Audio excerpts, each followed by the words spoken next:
مجھے ایک ذمہ دار شخص نے بتایا جو محافل کا انتظام و انصرام کرتا ہے کہ ہمارے ہاں ایک پیر صاحب تشریف لائے تو ہم نے ان کو کہا کہ آپ بر وقت تشریف لے آئیے گا، لیکن وہ دیر سے آئے تو ہم نے ان کو بڑا زور دیا کہ محراب کے پچھلے جانب سے جو عقبی دروازہ ہے اس سے آپ اندر تشریف لے آئیے تاکہ تقریر واز نعت جو بھی چل رہا ہے اور پھر اتنے لوگوں کا ہجوم ہے تو آپ گزریں گے۔ تو وہ نہیں مانے، انہوں نے کہا نہیں میں تو ادھر سے آؤں گا، اور پھر وہ جو ہے وہ دروازے سے مین دروازے سے داخل ہوئے اور پھر لوگ کھڑے ہو گئے اور پھر نعرے اور لوگ ایک دوسرے کے اوپر گر رہے ہیں اور بوڑھے آدمی نیچے آ رہے ہیں اور وہ آہستہ آہستہ چلتے ہیں۔ انہوں نے مجھے بتایا کہ وہ ہولے ہولے چل رہے تھے،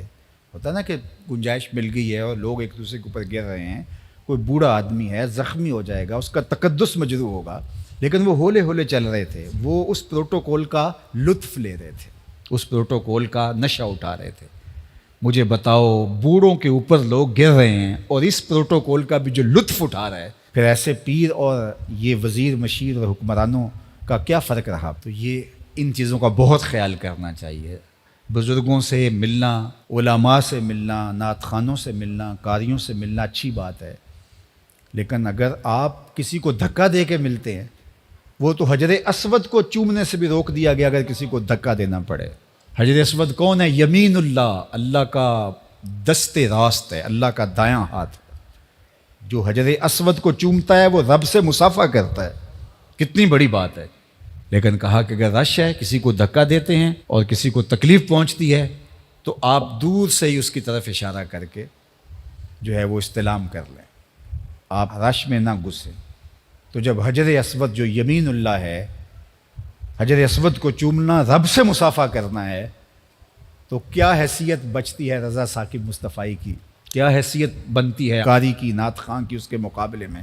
کہ آپ مسجد کا تقدس مجروح کر رہے ہیں اور پامال کر رہے ہوں، اور بوڑھے بزرگ روندے جا رہے ہوں، بچے روندے جا رہے ہوں، اور آپ آہستہ آہستہ چل رہے ہوں تاکہ پروٹوکول انجوائے کریں، یہ لطف لیں، کشید کریں مزہ۔